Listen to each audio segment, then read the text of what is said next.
Hey guys, welcome to my abs training video. Now, this video you're watching now is just one of the ab workouts that I like to do, and in this case this was just in a hotel gym. So the first exercise was hanging knee raises. Now the alternative to this is reverse crunches on the ground or knee raises on a Roman chair, I think it's called.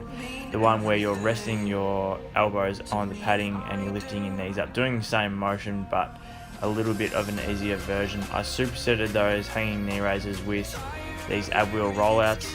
Now an alternative to this exercise is doing a Swiss ball rollout, a TRX rollout, or an even harder version is using 2 medicine balls.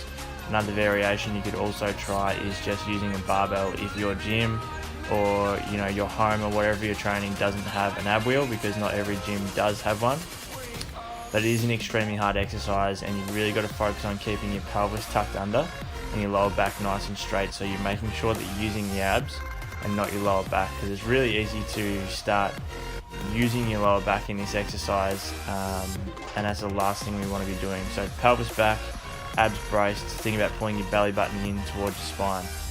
The next superset that you're going to see here is a cable rope crunch, and the next exercise will be a sprinter's sit-up.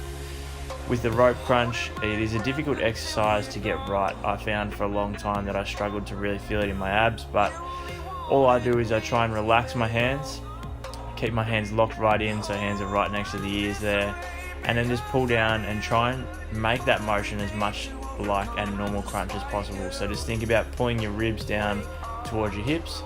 Every time you get to the bottom of the rep, you want to be exhaling, so breathing out and holding that rep at the bottom just for a second on each rep, and that's what's going to give you that stimulation of the abs on each rep. So I was doing sets of 15 to 20 reps here. So on the hanging knee raises I was doing sets of 10, ab wheel rollouts sets of 10, on the rope crunches 15 to 20, and on this next exercise, which I supersetted the rope crunches with, which I like to call a sprinter's sit-up, I did sets of 15 on each side. So this is extremely hard. It's a lot harder than what it actually looks, especially once you get to around that 15 or 20 rep mark. It does start to get a lot harder. So what I like to do is use my arms similar to a sprinter to really drive that momentum up.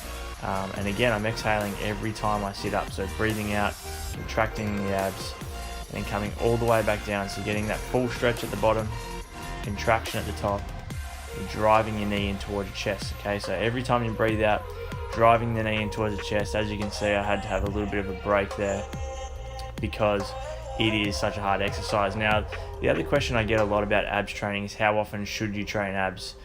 My opinion is that your abs should be trained like any other muscle group, so 2 to 3 times per week directly, and different angles, different variations of exercises, different loads, rep ranges. That's what's going to give you the best result. But in the end of the day, you got to keep in mind that to reveal your abs, it's all about what's happening in the kitchen. Okay, so are you eating in a calorie deficit to burn body fat? Because the lower your body fat percentage is, the better your abs are going to look. These exercises are just done to create that muscle and develop the muscle underneath, so when you lose the body fat, they actually look good.